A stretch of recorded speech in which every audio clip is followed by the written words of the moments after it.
මිමනගල් කන්ද පුරාණ විහාරස්ථානයේ අතිගෞරවනීය නායක මාහිම්පාණන් වහන්සේ වරක් ප්‍රධාන පූජනීය මහා සංඝරත්නයන් අවසරයි අදිතාමත් වූමනාවෙන්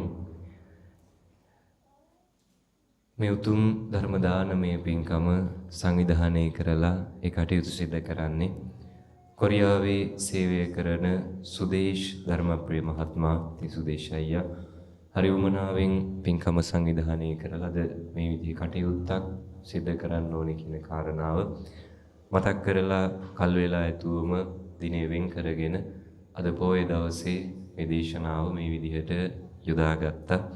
ඉතින් අපිත් එක්ක ඉතාමත් හිතවත් කල්යාණ මිත්‍රත්වයෙන් කතා බහ කරලා ඒ කටයුතු සම්පාදනය කරගත්තේ අයියා කතා කරපු වෙලාවේ මම හිතන්නේ දැන් ලංකාවේ නේ විදේශගත වෙලානේ කොරියාවේ මේ කතා කරපු වෙලාවේ මම වෙලාව දුන්නේ හවස 3ට තමයි වෙලාව දුන්නේ හේතුව මේ ටිකේ දැන් ඊයේ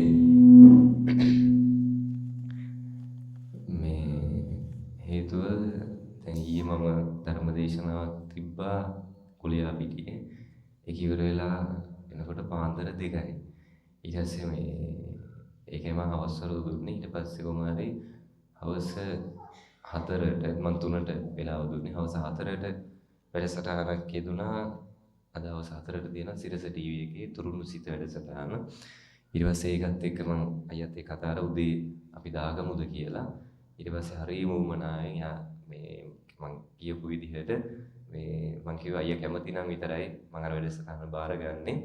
එයා කිව්වා කිසි ප්‍රශ්නයක් නැහැ හඳුරෝ උදේවරු අපි දාගමු කියලා. ඊට පස්සේ උදේ 8ට වෙලාව දුන්නේ.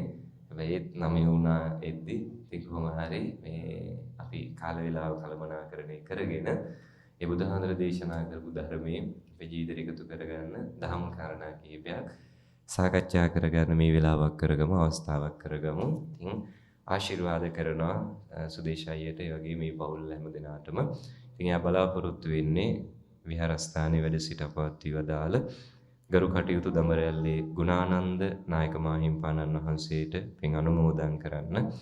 අරඹ ගෙදර හේන තලගොඩ හේන සීනිපැල්ල බෝගහවත් හේන යන පවුල් පරම්පරාවල සුජීවත්ව සිටින අයට ගම්වාසීන්ට සිත ප්‍රාර්ථනා කරන්නට පවුලේ මියගිය ඥාතීන්ට පින් දෙන්න. ඉතින් හරියම ලස්සන වැඩගත් අරමුණු ටිකක් හිතේ තියාගෙන මේ පින්කම සංවිධානය කරන්න. ඉතින් මේ ඇත්තොත් හරියම වුමනාවෙන් අද පින්කමට සම්බන්ධ වෙන්නේ ධර්ම ශ්‍රවණය කරනවා කියන ඒ උතුම් අරමුණ හිතේ තියාගෙන ධර්මය එකතු කර ගැනීමේ අවශ්‍යතාවයත් එක්ක.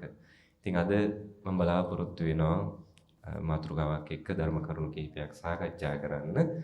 ඊට කලින් මතක් කරන්න ඕනේ මේ දේශනාව හොඳට ශ්‍රවණය කරන්න අද මේ කියන කාරණා ටික හොඳට අහන්න. ඒ බණ ටික පොඩි අයට වළංගු නැහැ, තරුණ අයට වළංගු නැහැ, හැම එකක් නැහැ. මේ ධර්මය ලොකු පොඩි ભેදයක් නැහැ. හැමෝම මේ බණ අහන්න, හැමෝම ධර්මයේ මේ කාරණා ටික ජීවිතයට එකතු කරගන්න, අදිෂ්ඨානයක් ඇති කරගන්න. අද කොහොමත් පන්සල්ලා විසිල් ගන්නනේ. අද කොහොමත් මෙතෙන්ට ආවේ මොකටද?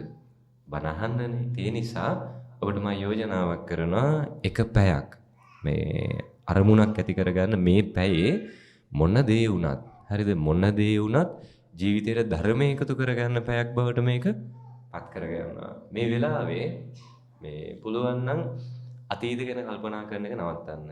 හරිද? පැයක් නිදහසේ ඉන්න. පැයක් නිදහසේ හුස්ම ගන්න. පැයක් නිදහසේ ඉන්න. අතීත ගැන කල්පනා කරන එක නවත්තන්න. අනාගතේ සැලසුම් කරන එක නවත්තන්න. මේ ගෙවෙන තප්පරේ ජීවත් වෙන්න. පැහැදිලිද? මේ ගෙවෙන වෙලාවේ ඉන්න, මේ වෙලාවේ අවධානය තියාගන්න, මේ වෙලාවත් එක්ක ඉන්න, ඒක හරිය නිදහස්. එහෙම ඉන්නකොට අපිට ප්‍රශ්න තියනවාද? දැන් මේ වර්තමානයේ හරිද මේ බණ ටික අහන වෙලාවේ ඉන්න ඔබට මොකක්ද තියෙන අපහසුව? ඔය ඉන්නකොට ඇඟේ පතේ අපහසුයක් ආවොත් මිසක එතනින් එහා කිසි ප්‍රශ්නයක් නැහැනේ. දැන් ඔබ කාටවත් නායකාරයෙක්ද?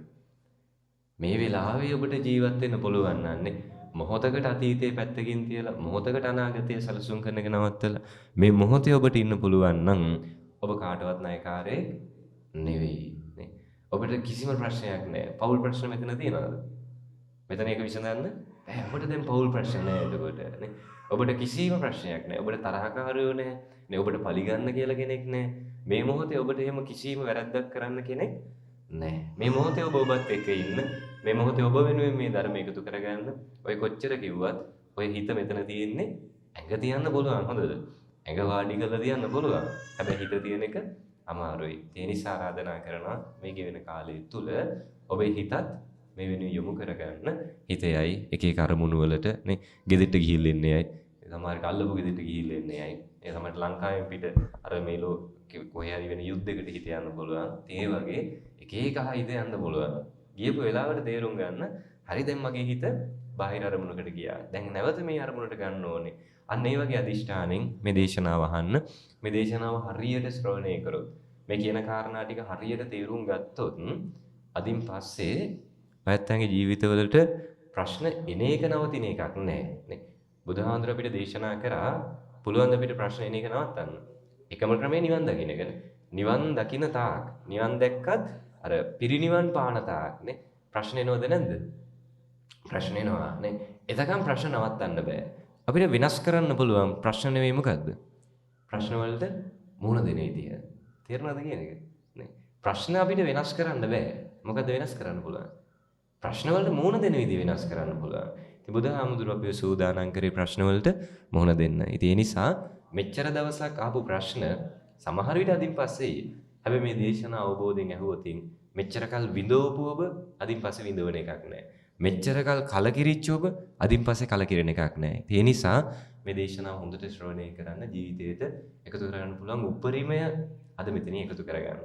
ඉතින් අද මම බලාපොරොත්තු වුණා මේ මාතෘකාව විදිහට තෝරගත්තේ කාරණා 8ක් ගැන සාකච්ඡා කරන්න. කාරණා 8 තමයි ඔයත් දන්නවා මොනවද? ලාභ, අලාභ, යස, අයස, නිന്ദා, ප්‍රශංසා, සැප, දුක. මොන මේ කාරණා 8ට කියනවා මොකක් කියලාද? අටලෝ දහම නේ. අටලෝ දහම. ඉතින් ඔන්න ඔය කාරණා 8 ගැන අපි සාකච්ඡා කරමු. පළවෙනි එක මේ අටලෝ දහමෙන් එකක් හරි විඳපු නැති කෙනෙක් අත උස්සන්න. හඳුරන්නේ මේ 8න් මට මෙන්න මේක ජීවිතේට වෙලා නැහැ. ඉන්නව නැත උස්සන්න. මට ලාභ වෙලා නැහැ, මට අලාභ වෙලා නැහැ. මේ මගේ ජීවිතේ නිന്ദා විඳලා නැහැ, එක්ක ප්‍රශංසා ලැබලා නැහැ මම. මගේ ජීවිතේ යසස ගොඩ නැගිලා නැහැ. අයස එහෙම වෙලා යසස් නැති වෙලා නැහැ. ඊට පස්සේ මම සැප විඳලා නැහැ, මම දුක් විඳලා නැහැ. එහෙම 8න් එකක් හරි විඳපු නැති කෙනෙක් ඉන්නවා නැත උස්සන්න. නැහනේ. පළවෙනි මේක තේරුම් ගන්න අටලෝ දහම අපි හැමෝටම පොදුයිද නැද්ද? පොදුයි. හැබැයි සමහර වෙලාවට අපි ජීවිතේ ප්‍රශ්නෙද්දි කියනවා නේද? මටම විතරක් ඇයි එහෙම වෙන්නේ කියලා හිතනවානේ. මතක තියාගන්න ප්‍රශ්න බැරෑරුම් වෙන ප්‍රධාන තැනක් තමයි අපි හිතනවා ඇයි ඒක මටම විතරක් වෙන්නේ. ප්‍රශ්නයක් වුණාම ඇයි ඒක මටම විතරක් වෙන්නේ. එහෙම හිතන්න ප්‍රශ්න බරට දැනෙනවද නැද්ද? දැනෙනවා.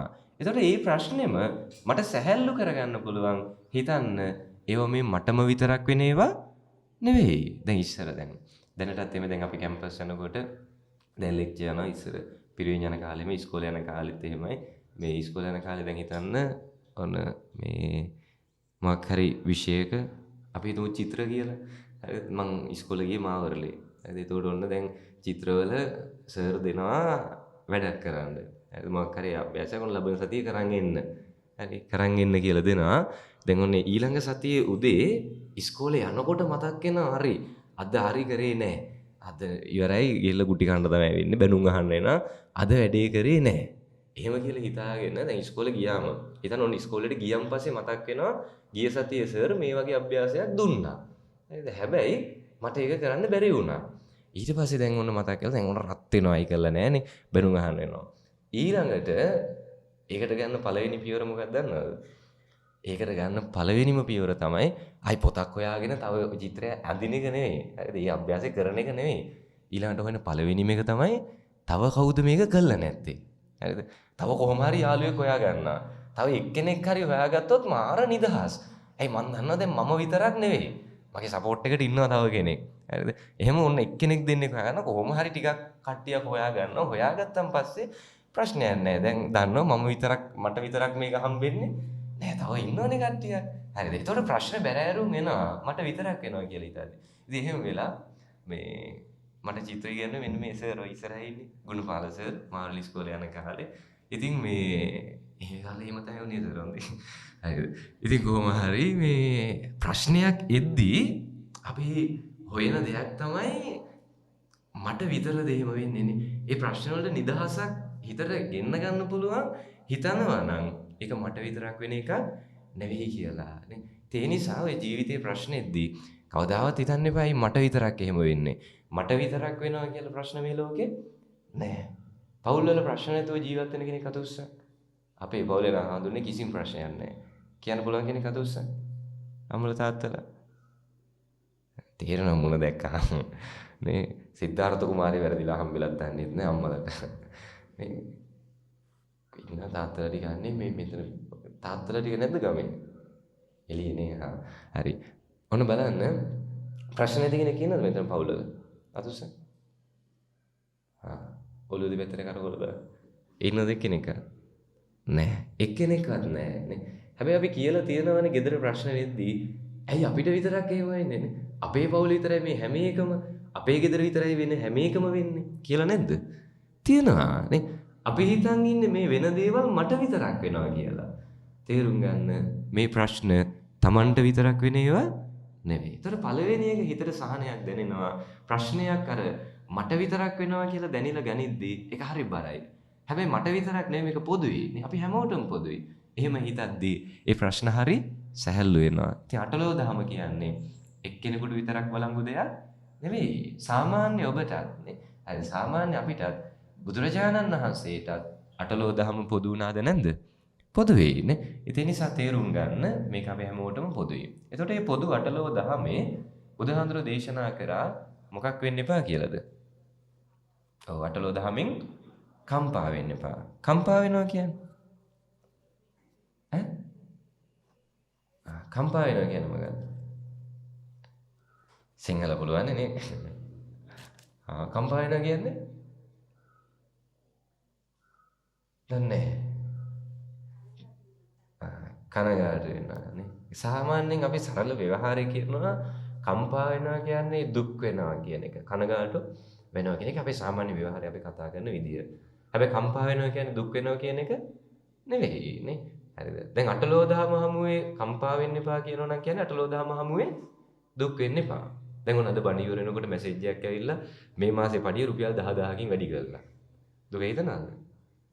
හිතනද අප්පෝ මල්ල එපා වෙනවා මේ වැඩ කරන තැන මිනිස්සේ මාසේ ගානේ 10000 ගානේ වැඩි කරනවා. මේ මොන මල කරදරයක්ද මෙතනින් පස්සේ නම් වැඩට යන්නේ. දුක හිතනවද? නෑ. ලාභ ලැබෙද්දි දුක හිතෙන්නේ නෑ. මිනිස්සු හොඳ කියද්දි දුක හිතනවද? දුක හිතෙන්නේ නෑ. ඒතකොට කම්පා වෙනවා කියන්නේ දුක හිතන එක නෙවෙයි. ඊට වඩා වෙනස් අර්ථයක් තියෙනවා. කම්පා වෙනවා කියන්නේ වෙනස් අර්ථයක් වෙනස් වෙනවා. කම්පා වෙනවා කියන්නේ මොකද්ද? වෙනස් වෙනවා කියන එක. ඒතකොට අටලෝ දහම හමුවේ කම්පා වෙන්න එපා. ඒ කියන්නේ අටලෝ දහමින් වෙනස් වෙන්න එපා. ලාභ අලාභ කියන කාරණා දෙකේදී වෙනස් වෙන්න එපා.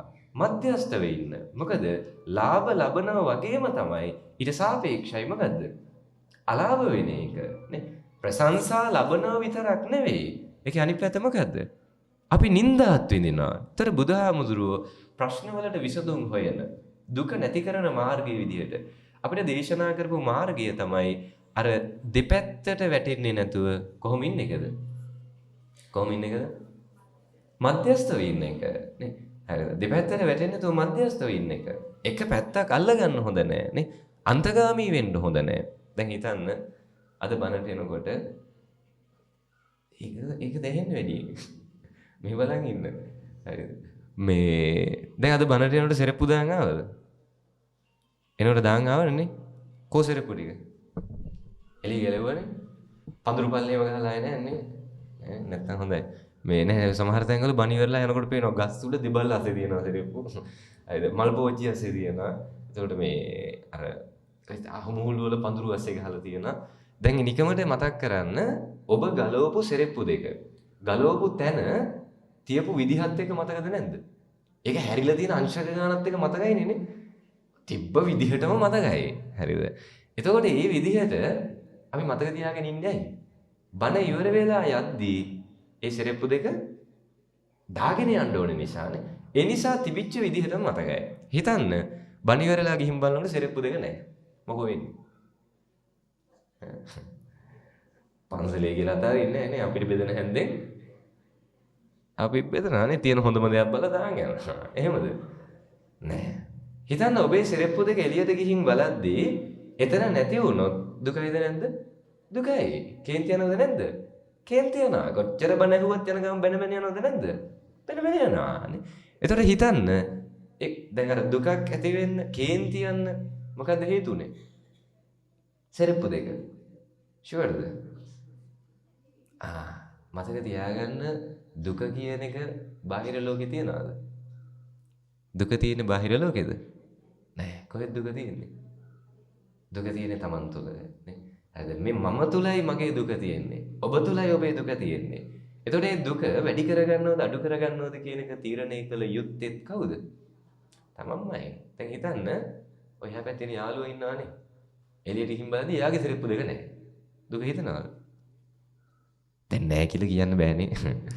හරිද? දුකක් හිතෙන්නේ නැහැනේ නේ. එතකොට හිතන්න එකම සිදුවීම. මොකද සිද්ධිය? සෙරෙප්පු දෙකක් නැතිවීම. එතකොට යාළුවගේ සෙරෙප්පු දෙක නැති වෙද්දී දුක හිතෙන්නේ නැති වෙන්නත් මගේ සෙරෙප්පු දෙක නැති වෙද්දී දුක හිතෙන්නත් මොකද හේතුව? දැන් සෙරෙප්පු දෙක නම් හේතුව ඔබේ සෙරෙප්පු දෙක නැති වුණා මේ බණ අහන්න ආපු සේරටම එක විදිහට දුක හිතෙන්න ඕනේ. එහෙම හිතනවද? නෑ. ඒ දුක ඔබට විතරයි. එතකොට කොහොමද ඒක වෙනස් වෙන්නේ? තමන්ගේ කියන හැඟීම එක්ක දැන් ওই සෙරෙප්පු දෙකේ පැති දෙකක් තියෙනවා. මම කියන්නේ සෙරෙප්පු දෙකේ පේන පැති දෙක නෙවෙයි. ඔගේ තියෙනවා පැතිකඩ දෙකක්. එකක් තමයි තියෙන්න පුළුවන්. අනිත් එක නැති වෙන්න පුළුවන් නේ. ඔබ යනකොට සෙරෙප්පු දෙක තියෙන්න පුළුවන්. අනිත් එක නැති වෙන්න පුළුවන්. දැන් ඔය දෙකම වෙන්න පුළුවන්ද බැරිද? දෙකම වෙන්න පුළුවන්. හැබැයි අපි සූදානම් මොකේද? තියෙයි කියන එකට විතරයි. අපි සූදානම් වෙන්නේ නැහැ මොකටද? නැති වෙයි කියන එකට. තියෙයි කියන අදිෂ්ඨානෙම ඔළුවේ තියෙනවා. ඉවර වෙලා යනකොට සෙරෙප්පු දෙක ගලවපු තැන ගලවපු විදිහටම තියෙන්න ඕනේ කියලා හිතාගෙන යනවා. සමහර විට එක සෙරෙප්පුවක් මෙතන තියෙන අනිත් එක තව අහක තිබ්බොත් ඒත් කේන්ති යනවද නැද්ද? කේන්ති යනවා. අය තිබිච්ච විදිහටම තියෙන්න ඕනේ. ඒක ඔළුවේ හදාගෙන එළියට යනකොට සෙරෙප්පු දෙක නැති වුණොත් දුකයිද නැද්ද? දුකයි. කේන්ති යනවද නැද්ද? කේන්ති යනවා. හැබැයි ওই දෙකම වෙන්න පුළුවන් නම් ඔය දෙකටම මට සූදානම් වෙන්න පුළුවන් නම් ඔය සෙරෙප්පු දෙක තියෙන්නත් පුළුවන් නැති වෙන්නත් පුළුවන්. ඔය දෙකටම සූදානම්ව ඉන්න කෙනෙක්ට එළියට යද්දී සෙරෙප්පු දෙක තිබ්බ කියලා මහ ගානක් නැහැ. නැති වුණා කියලා ඒත් ප්‍රශ්නයක් නැහැ. ඇයි ඒ? කල් තියා ඒකට සූදානම් වුණා. තේරෙනවද? එතකොට අපි දුක් විඳින්නේ අපි මේ හැම එකම එක පැත්තක් අල්ලගෙන ඒ පැත්තට අදාළව බලාපොරොත්තු ගොඩනගනවා. ඒ ගොඩනගන බලාපොරොත්තු හැමදාම තියෙයි කියලා හිතනවා. දැන් මේ විතර අර ගුණපාල සර් ගාව රුපියල් 5000ක් තියෙනවා මගේ ළඟත් රුපියල් 5000ක් තියෙනවා. අපි දෙන්නටම 5000 නැති වෙනවා. වැඩියෙන් දුක කාටද? ඒක හිතා ගන්න අමාරු වෙන්නේ. හරි. ඔන්න මගේ ළඟ රුපියල් 5000ක් තියෙනවා. ඒ 5000 මට නැති වෙනවා. සර්ගේ ළඟ රුපියල් ලක්ෂයක් තියෙනවා. ඒ තියෙන ලක්ෂෙන් 5000ක් නැති වෙනවා. දැන් ওই විදිහට වුණොත් සාමාන්‍යයෙන් වැඩිම දුක හිතෙන්න ඕනේ කාටද? සර්ද මටද? මට. හැබැයි එකම සිදුවීම මට නැති වුණේ රුපියල් 5000ක්. සර්ට නැති වුණේ රුපියල් 5000ක්. හරිද? ඒතර එකම සිදුවීම. ඒතර වැඩිම මට දුක හිතෙන්න හේතුව මොකක්ද? එච්චරයි තිබ්බේ නේ. හරිද? තිබ්බ 5000 දැන් මගේ බලාපොරොත්තු ගොඩනැගෙන රුපියල් කීයකටද? 5000කටයි නේ. හරිද? මගේ සම්පූර්ණ බලාපොරොත්තු 5000කටයි ගොඩනැගෙන්නේ. ඒතර මට නැති වෙන්නේ මගේ සියලු බලාපොරොත්තු. සර්ගේ බලාපොරොත්තු ගොඩනැගෙන රුපියල් කීයකටද? ලක්ෂයකට. ඒතර ඒකෙන් 5000ක් නැති වුණා කියන්නේ සේරම බලාපොරොත්තු නැති වුණාද? නැහැ. මතක තියාගන්න දුක බාහිර දේවල් නැති වෙන එකට නෙවෙයි. අපි දේවල් එක්ක ගොඩනගා ගන්න බලාපොරොත්තු නැති වෙන එකට. දැන් හිතන්න ඔය අපි දන්නවනේ දැන් සමහර වෙලාවට අවාසනාවන්ත විදිහට දරුවෝ උපදිනකොටම නැති වෙනවානේ. හරිද? ඒතකොට ඒ වගේ සිද්ධි වෙනකොටත් ඒ අම්මට තාත්තට දුක හිතෙනවද නැද්ද? දුක හිතෙනවා. මොකද හේතුව? ඒ දරුවගේ මූණ ජීවිතේට දැකලා තියෙද? නැහැ. ඒ දරුවත් එක්ක ගනුදෙනු කරලා තියෙද? ඒත් නැහැ. කිසිම ගනුදෙනුවක් නැතුව නේ. ඒ දරුවත් එක්ක කතා බහ කරන්න දරුවත් එක්ක මං කියන්නේ උපදිනකොටම නැති වුණොත් ඒ දරුවෙක් කිසිම දෙයක් ගනුදෙනුවක් නොකරත් නැති වුණාම දුක ඇයි? ඒ දරුවා නැති වෙච්ච එකට නෙවෙයි නේ. දුක ඇයි? අර ගොඩනගා ගන්න බලාපොරොත්තු නැති වෙන එකට. දරුවෙක් උපදින්න කලින් ඒ දරුවා වෙනුවෙන් අපි බලාපොරොත්තු ගොඩනගනවද නැද්ද? ගොඩනගනවා නේ. හරි දරුවා බඩේ ඉන්න කාලෙම අපි සැලසුම් හදනවා. මෙයා ඉපදුනාම දාන නම මොකද්ද? මෙයාව අනාගතේ යවන ඉස්කෝලේ මොකද්ද? අන්දන ඇඳුමේ පාට මොකක්ද? මේ දරුවා අනාගතේ කොයි පැත්තකටද යවන්නේ?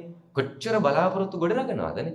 එතකොට දුක දරුවා නැතිවීමටම නෙවෙයි මොකටද? එයත් එක්ක ගොඩනගන බලාපොරොත්තු නැති වෙන එකට. ඒ නිසා මතක තියාගන්න මේ ලෝකේ කොච්චර බලාපොරොත්තු ගොඩ නැගුවත් ඒ ඕනේ දෙයක් මේ ක්ෂණික නැති වෙන්න පුළුවන්ද බැරිද? පුළුවන්. හිතන්නේවත් නැති වෙලාවට නේ. හරිද? හිතන්නේවත් නැති වෙලාවට දේවල් නැති වෙනවා. ඒ නිසා මතක තියාගන්න මේකේ එක පැත්තක් අල්ලගන්න එපා. කවදාවත් දැඩි විශ්වාසයක් තියාගන්න එපා. කවදාවත් විශ්වාස කරන්න එපා. හරි? කවදාවත් විශ්වාස කරන්න එපා මට තියෙන හැමදේම හැමදාම තියෙයි කියලා නේ. ඔය හැමදේම නැති වෙන දවසක් එනවද නැන්ද? එනවා නේ. මට ඉන්න හැමෝම හැමදාම මාත් එක්ක ඉඳි. කවදාවත් විශ්වාස කරන්න එපා. මොකද ඒක කවදාවත් වෙන එකක් නෙමෙයි. කවදාවත් වෙන්නේ නැහැ නේ. කවදා හරි දවසක ඔය තියෙන හැම බැඳීමක්ම නැති වෙනවා. කොච්චර මිනිස්සු ළඟින් හිටියත්, කොච්චර ආදරෙන් මිනිස්සු හිටියත් මේ එක තප්පරෙන් වෙනස් වෙන්න පුළුවන්ද බැරිද? පුළුවන්. එනිසා අර නිශ්චිත බලාපොරොත්තු ගොඩනගාගෙන විශ්වාසයක් ගොඩනගා ගන්න එපා. අපිව දුකටපත් කරන්නේ අන්න ඒක. දැන් හිතන්න හැමදාම උදේට කාගෙන් හරි මැසේජ් එකක් එනවා සුබ උදෑසන. හරිද? good morning කියලා මැසේජ් එකක් හැමදාම උදේ 6ට එනවා. දැන් ඔන්න දිගටම ඇවිල්ලා මේ මැසේජ් එක හැමදාම උදේ 6ට එද්දී අපේ ඔළුව සකස් වෙනව මොකටද? මේ මැසේජ් එක හැමදාම උදේ 6ට එනවා කියන විශ්වාසයටනේ. හරිද? අපි ඒක දැන් විශ්වාස වෙලා බලාපොරොත්තු වෙන හැමදාම උදේ 6ට මේක එන්න ඕනේ. කවදා හරි දවසක ඕක 6ට නාවොත් මොකෝ වෙන්නේ? ප්‍රශ්නයක්ද නැද්ද? ප්‍රශ්නයක් නේ. දුක හිතේද නැද්ද? දුක හිතනවා. ඇයි මගේ ඔළුවේ මම බලාපොරොත්තුවක් හදාගත්තා. මේක හැමදාම හැම විදිහටම වෙන්න ඕනේ. එහෙම මේ ලෝකේ දේවල් වෙනවද? නෑ. ඒ නිසයි යෝජනා කරන්නේ එක පැත්තක් අල්ලගන්න එපා නේ. හරිද? එක පැත්තක් අල්ලගන්න තරමට වේදනයිද නැද්ද? වේදනයි. සංසාරේ තව අපි ගිලෙනවද නැද්ද? ගිලෙනවා. ඒ නිසා අන්තගාමී වෙන්න එපා. මොකද මාර්ගය? මධ්‍යම ප්‍රතිපදාව. හරි. එතකොට ලාභ අලාභ හමුවේ එක පැත්තකට අන්තගාමී වෙන්න හොඳ නැහැ. පළවෙනි එක ලාභ. අපිට ලැබීම් තියද නැද්ද? තියෙනවා. Tamanට දෙයක් ලැබෙන්නේ කවුරු කරපු තරමටද? Taman සසරේ කරපු තරමට. ඒ නිසා මට දේවල් ලැබෙද්දී ඒ ලැබෙන ප්‍රමාණයට මම සතුටු වෙන්න ඕනේද නැද්ද? සතුටු වෙන්න ඕනේ නේ. මොකද මට දේවල් ලැබෙන්නේ කවුරු කරපු ප්‍රමාණයටද?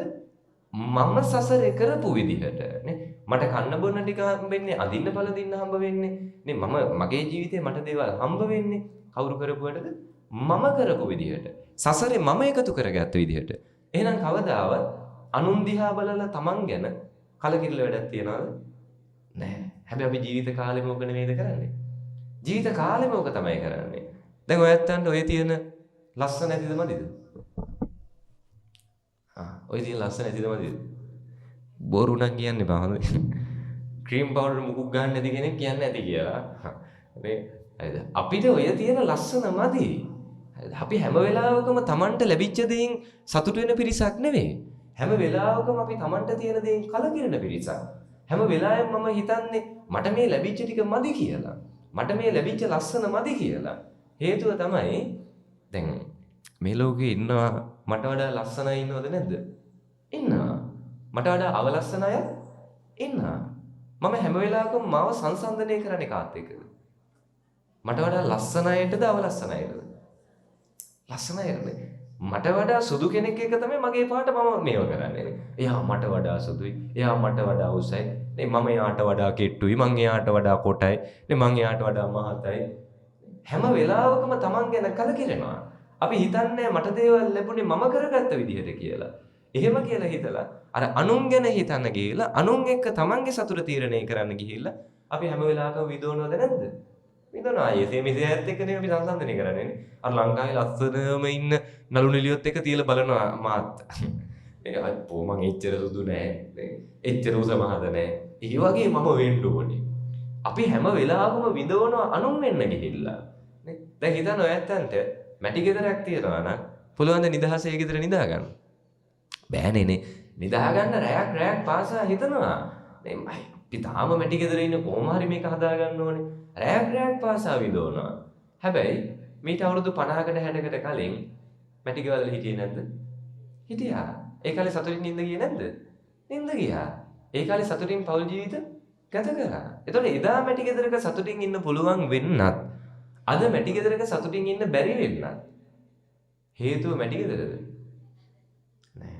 හේතුව අපේ ගෙදරද අල්ලපු ගෙදරද? ඈ? හරිද?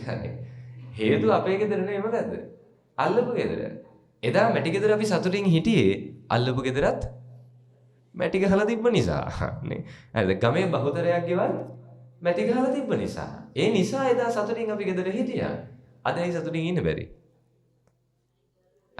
අද මැටි ගෙදර ඉන්න බැහැනෝ අල්ලපු ගෙදර මිනිස්සු සිමෙන්ති ගහලා තියනවා නේ. මුළු ගමම සිමෙන්ති ගහලා ගෙවල් හදලා තියෙන නිසා අපිට මැටි ගෙදර ඉන්න බෑ. දැන් ඉතින් මේ මුළු ගමේම ගෙවල් තට්ටු දෙකට නම් තියෙන්නේ. අපි ඉඳී දෙක තට්ටුවක. මොන පිස්සුද නේ? ඒ සතුටින් ඉඳ යන්න එක තට්ටුවක. මතක තියාගන්න අපි අපේ සතුට නැති කරගත්තේ. ඔබ ඔබේ සතුට නැති කරගත්තේ ඔබ නිසා නෙවෙයි. අනුන් නිසා නේ. අනුන්ගේ ගානට යන්න හදලා, අනුන් වෙන්න හදලා ඔය ඇඳගෙන ආපු ඇඳුම ලස්සනයිද නැද්ද? ඔක ලස්සනයි. ඔයිට වඩා ලස්සන ඇඳුමක් හම්බෙනකම්.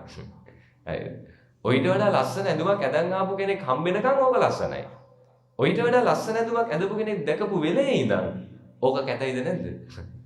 අනේ ඒ වෙලේ ඉඳන් ඕක කැත වෙනවා නේ. ඊතන අප්පු අරයා මට වැඩිය ලස්සනට ඇඳන් ඇවිල්ලා දෙන්නම් ඊළඟ පොයේට.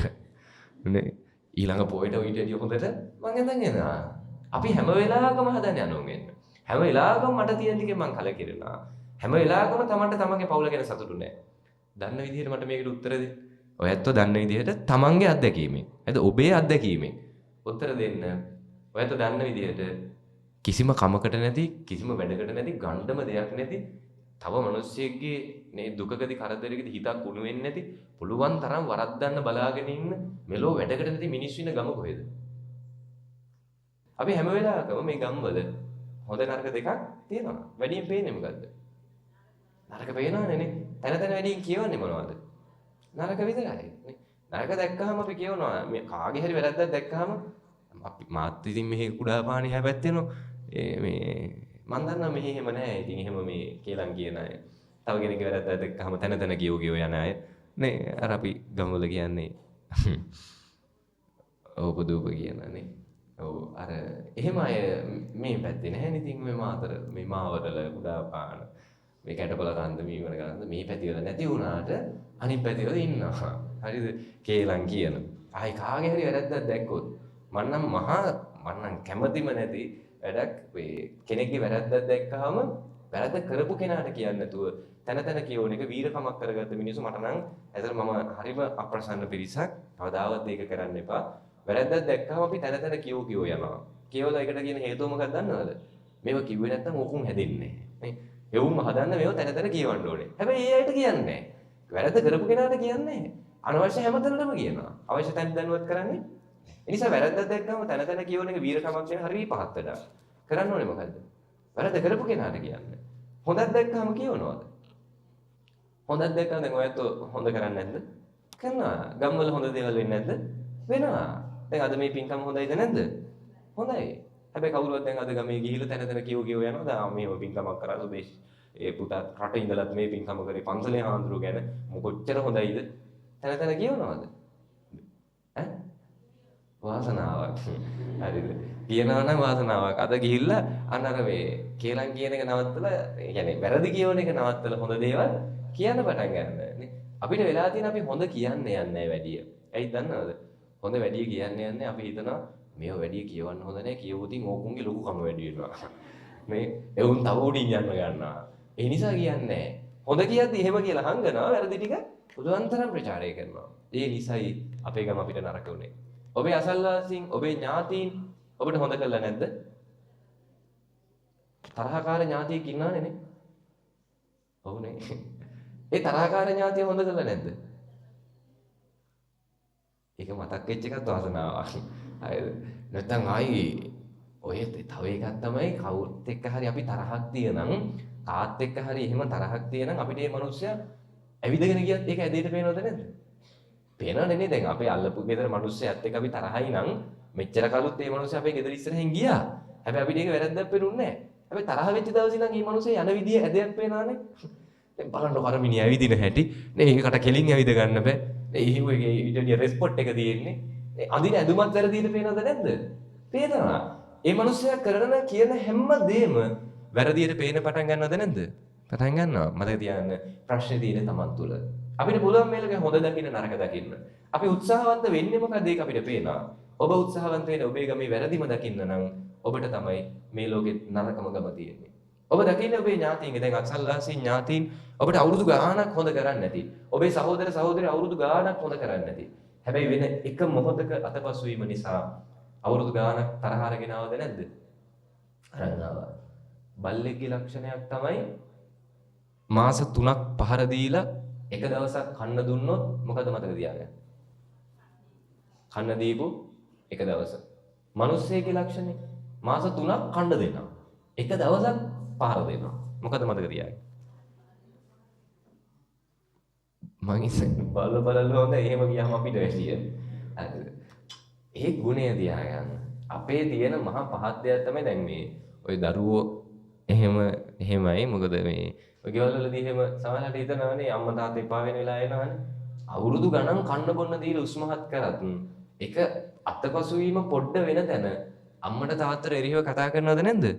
කතා කරනවා. ඔයාලා අපිට මොනවද කරලා තියෙන්නේ? නේ? හරිද? එහෙම අහන අය ඉන්නවා. ඒතර බලන්න මිනිස්සුන්ගේ ලක්ෂණය. දැන් ඥාති අවුරුදු ගාණක් ඔය සහෝදර සහෝදරියෝ පවුලල සතුටින් හිටියා.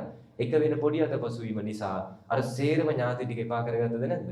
එපා කරගන්නවා. එතනින් පස්සේ අපි එපා කරගෙන යනවා. ඒතර අපිට යාළ පේන්නේ වැරදියට.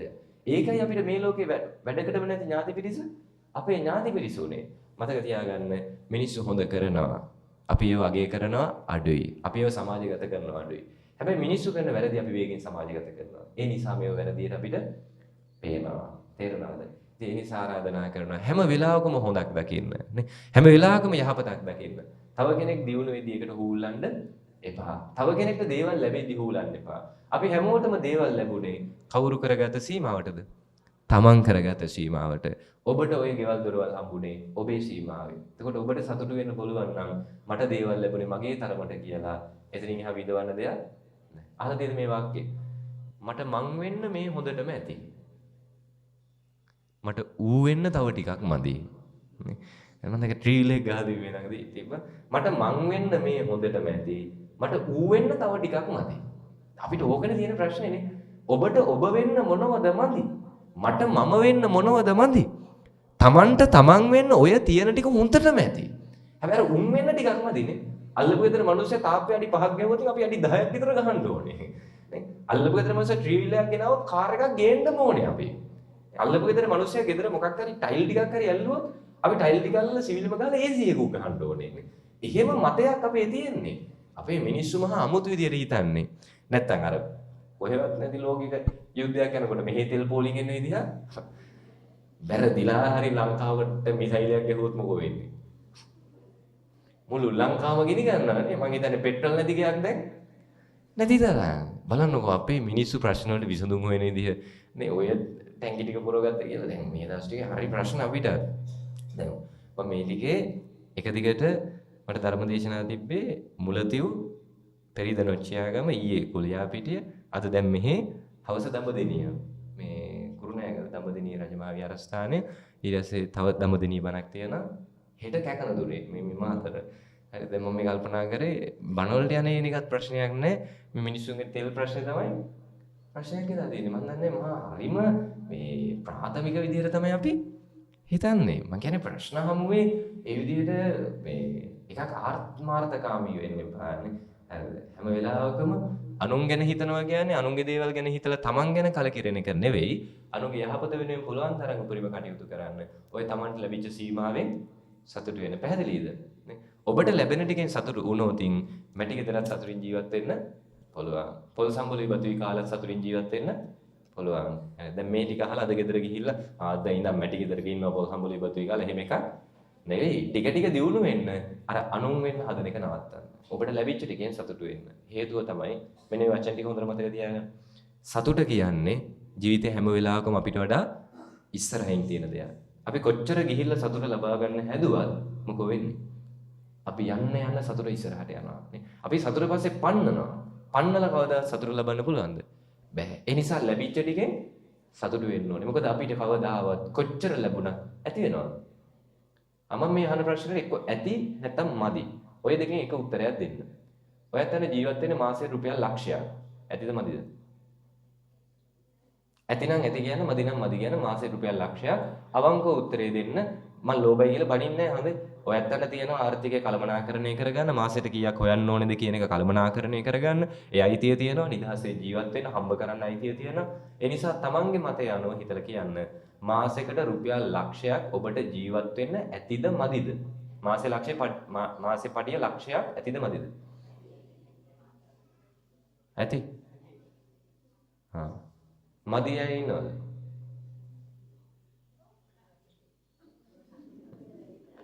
නෑ ඇත්තටම එක්කෙනෙක් හරි ඉන්නවනේ මට කියන්න මදි නෑ. නෑනේ. හරි. මෙතන එක්කෙනෙක්වත් නෑ මාසෙට ලක්ෂයක් පඩි ගන්න කෙනෙක්. හරි. අපිට මාසෙකට ජීවත් වෙන්න රුපියල් ලක්ෂයක් ඇති වුණොත් ඇති වෙන්නේ ඇයි? මාසෙට ලක්ෂයක් හම්බෙන්නේ නැති නිසා. මෙතන ඉන්නවා නම් මාසෙට ලක්ෂයක් හොයන කෙනෙක් එයා අනිවාර්යෙන් කියනවා හඳුන එක මදි කියලා. හරිද? මාසෙට ලක්ෂ 5ක් ඇතිද කියලා හොත් අපිට මොකෝ හිතෙන්නේ? බුතුවම් වැඩිත් එකනේ. හරිද? හැබැයි අපිට එහෙම හිතුණට මාසෙට ලක්ෂ 5 පඩි ගන්න මිනිස්සු ඉන්නවා ගිහින් හොයලා අහන්න. එයාගෙන් ඒක ඇතිද කියලා. එයා මොකෝ කියන්නේ? මදි. එහෙනම් කවද්ද අපිට මේක ඇති වෙන්නේ නේ? කවදාවත් කොච්චර ඔය ඔබේ පෙනුම කොච්චර ලස්සන වුණත් ඒක ඇතිවීමක් වෙනවද? දැන් ඔබම ඇති කියලා හිතාගත්තොත් මිසක ඕක ලස්සන කරන්න යන්න ඕක මදි. කොච්චර හොඳට ඇඳුම් ඇඳත් ඔය අඳින ඇඳුම් ටික කවදාවත් ලස්සනයි කියලා ඇති වෙලා තියෙනවද? නෑ. ඒ ලස්සන ඇති වෙන්නේ නෑ. හරි මම මේ කියන්නේ එහෙනම් වැඩක් නෑ එකම ඇඳුම හැමදාම අඳිනවා නෙවෙයි නේ. හරි අලුත් ඇඳුම් අඳින්න. හැබැයි ඇතිවීමක් නෑ අපිට. දේවල් ලැබිලා ඇතිවීමක් නෑ. කොච්චර දේවල් පස්සේ පැන්නුවත් ඇතිවීමක් නෑ. ඒ නිසා කරන්න තියෙන්නේ ලැබෙන ටිකෙන් සතුටු වෙන්න. පැහැදිලිද? ලැබෙනවා. අනිත් එක අහිමි වෙනවා. නොලැබෙනවා. ලැබෙනා වගේම තමයි ඔකේ සාපේක්ෂ අනිත් එක අහිමි වීම. අපි හැම වෙලාවකම ලැබීමකට සූදානම්. හැබැයි නොලැබීමකට සූදානම් නැහැ. අහිමි වීමකට සූදානම් නැහැ. මතක තියාගන්න ඔබේ ජීවිතේ මේ බණහන ඔබ හැම දිනාටම ඔය ඔබේ කියන හැම දෙයක්ම දාලා යන්න වෙන දවසක් එනවා. නොහිතන වෙලාවක නොහිතන තැනක නොහිතන විදිහට. පහුගිය කාලේ අර පස්කඳු නාය ගියානේ. හසල කඳ නාය ගිය වෙලාවේ අපේ කැම්පස් එකේ ජයවර්ධනපුර විශ්වවිද්‍යාලේ මම ෆස්ට් ඉයර් ඉන්නකොට ෆෝර්ත් ඉයර් හිටපු හාමුදුරු කෙනෙක්. දැන් ඒ හාමුදුරුවෝ අවුට්. මේ 4 වෙනි වසරේ හිටපු හාමුදුරු කෙනෙක්ගේ මුළු පවුලම යට වුණා හසලක පස්කන්දට. හරිද? ඒ හාමුදුරුවෝගේ අක්කයි බේරුණා. අක්ක විවාහ වෙලා වෙන ප්‍රදේශයක හිටියා. හාමුදුරුවෝ එදා මේ පන්සලේ හෝ කැම්පස් එකේ ඉඳලා තිබ්බේ. ඒ නිසා හාමුදුරුවෝ බේරුණා. ඒ හාමුදුරුවන්ගේ අම්මා පස්කන්දට යට වුණා. තාත්තා යට වුණා. නංගි යට වුණා. නංගි අවුරුදු 14ක් මං හිතන්නේ. ඊට පස්සේ ඒ හඳුරුගේ අයියා පස්කන්දට යට වුණා. ඒ අයියා විවාහ වෙලා හිටපු ඒ අක්කා පස්කන්දට යට වුණා. ඒ අක්කා පස්කන්දට යට වෙදී අක්කට දරුවෙක් හම්බෙන්නේ හිටියා. පස්කන්දට යට වුණේ 27, දරුවා ලැබෙන්නේ හිටියේ 29. හරිද? දවස් 2යි. හිතන්න ඒ පස්කන්දට යට වෙච්ච වෙලාවේ මං කියන්නේ මොන තරම් අවාසනාවන්ත දෙයක්ද? අපිට ඒ දේ වෙන්න බැරිද? පුළුවන්. කවදාවත් ඒකට සූදානම්ද? සූදානම් නැහැ නේ. මතක තියාගන්න මැරෙන එක නෙවෙයි වේදනාව නේ. මැරෙන වෙලාවේ මරණයට නෙවෙයි වේදනාව. අපිට ওই දාලා යන්න වෙන ටික දාලා යන්න බැරි වෙන එකටයි වේදනාව. මැරෙන වෙලාවේ කොච්චර දේවල් මතක් වෙයිද? දැන් අර පස්කන්දට යට වෙලා ඉන්න වෙලාවේ සමහරට එකපාරින්ම මැරුණ වෙන්න බෑ. අරව තැලිලා පොඩි වෙලා ඉන්න වෙලාවේ මොනව මතක් වෙන්නේ නැද්ද නේ? සමහරට අපිට එහෙම මරණයක් වෙන්න බැරිද? පුළුවන් නේ. අපි පස්කන්දකට යට වෙලා පැය ගාණක් පණ ඇද ඇද ඉඳලා මැරලා යන්න බැරි කමක් නැහැ. රියානතුරක් වෙලා ඇගේ කෑලි නේ කුඩු පට්ටම් වෙලා විනාශ වෙලා ගිහිල්ලා පණ ඇද ඇද පැය ගණන් ඉන්න බැරි කමක් නැහැ. මේ ජීවිතේ මැරෙන වෙලාව අපිට කාට කොහොම වෙයිද කියන්න බෑ. මොන වගේ කේදාන්විත මරණයක් අපිට වෙයිද කියන්න බෑ. ඒ මරණය මූසලයි කියලා පැත්තකට දාන්න බෑ. වෙන වෙලාවට මතක තියාගන්න අපිට කරන්න දෙයක් නැහැ. හරි. ඒ වෙලාවට ඔබට මතක් වෙයි හිතෙයි දැන් හිතන නැති මොන පිස්සුද අපි නම් මැරෙන්න බය නැහැ කොහොමද මැරෙන එකනේ ඕව මොනවද නේ එහෙම හිතනවා මහා ලොකුවට හැබැයි මැරෙන වෙලාවේ ඔබට මතක් වෙයි ආයිනම් කවදාවත් මගේ අම්මව මට හම්බෙන්නේ නැහැ ආයිනම් කවදාවත් මට මගේ තාත්තව හම්බෙන්නේ නැහැ මේ අවසානම වෙලාව ඒ මැරෙන පස්කන්දකට යට වුණොත් ඒ යට වෙන වෙලාවේ මැරෙන මොහොතේ පණ ඇද ඇද ඉන්න මොහොතේ ඔබටත් අත්දැකීමක් එයි දවසක. පණ අදින මොහොතේ ඔබට තේරේවි මතක් වේවි ආයි කවමදාවත් සසරේ කවමදාවත් ඔබේ අම්මව සංසාරේ කොහෙදී හරි තැනකදී හම්බුණත් අද මේ ඉන්න විදිහට හම්බෙනවද? මෙච්චරම තමයි. මේ ඔච්චරමයි. ඔය අම්මා ඔය විදිහට කතා බහ කරලා ඔය ගනුදෙනුව ඔච්චරමයි. ඔය තාත්තා කතා බහ කරලා කරන ගනුදෙනුව ඔච්චරමයි. ඔබේ දරුවොත් එක්ක ඔබ ඔය ගත කරන ජීවිතය ඔච්චරමයි. ඔය හම්බ කරගන්න දේවල්, ඔය අත්දැකීම් ටික, ඔය එකතු කරගන්න දේවල් ඔච්චරම තමයි. මැරෙන වෙලාවේ එක තප්පරෙන් දෙකෙන් එක ක්ෂණිකව ඔය ටික දාලා යන්න වෙනවා. ඒ වෙලාවට හිතෙයි අනේ තව විනාඩි 5ක් තිබ්බනම් මගේ දරුවගේ මූණ බලන්න. තව එක මොහොතක් තිබ්බනම් මගේ මේ වැරද්ද හදාගන්න. තව එක තප්පරයක් මට තිබ්බනම් මගේ අම්මා තාත්තගේ මූණ බලලා ඉන්න. තව එක තප්පරයක් තිබ්බනම් මං ආදරය කරන අයගේ මූණ බලලා ඉන්න. තව එක විනාඩියක් මට තිබ්බනම් මගේ ගෙදරට ගිහිල්ලා ඉන්න. හිතේ තප්පරයක් අතරින් හම්බෙනවද? තාලයක් වෙනවා. ඒතකොට හිතන්න මේ වගේ අහිමිවීම් අපේ ජීවිතේ තියෙද්දි දැනටත් ඔය එක එක දේවල් පොඩි පොඩි දේවල් නැති වෙද්දි ඔහොම දුකයි නම් වේදනාවක් නම් මැරෙන මොහොතේ මොනතරම් වේදනාවක් වේද? ඒ නිසායි දැන් තියා සූදානම් වෙන්න කියන්නේ. දැන් තියා සූදානම් වෙන්න ලැබෙනව විතරක් නෙවෙයි ලැබීමට සාපේක්ෂයි නොලැබීම. අහිමි වෙනවා. කවදාවත් මේ ලෝකේ කිසිම දෙයක් නැහැ. හැමදාම තියෙන. පැහැදිලිද? හැමදාම තියෙන, හැමදාම ඉන්න මිනිස්සුත් නැහැ, දේවලුත් නැහැ. ඒ නිසා ඕනෙම දෙයක් ඕනම වෙලාවක නැති වුණත් කමක් නැහැ. දරා ගන්න පුළුවන් කියන තත්ත්වෙට සූදානම් පිටින්. එහෙම වුණොතින් ඔබේම කියන අය ඔබෙන් වෙන් වුණත් හිත හදා ගන්න පුළුවන්. මම දන්නවා මේක මං කල්තිය සූදානම් වුණා. ඔබට වටිනම දේ ඔබට නැති වුණත් හිත හදා ගන්න පුළුවන්. මේක මං දන්නවා. කල්තිය සූදානම් වුණා. පැහැදිලිනේ? හරි. එහෙනම් ලැබීම නොලැබීම සාපේක්ෂයි. ලාභයට වගේම අලාභයට සූදානම්ෙන් ඉන්න. අද ලැබෙන කෙනාට හෙට නැති වෙන්න පුළුවන්. අද නැති කෙනාට හෙට ලැබෙන්න පුළුවන්. හරි.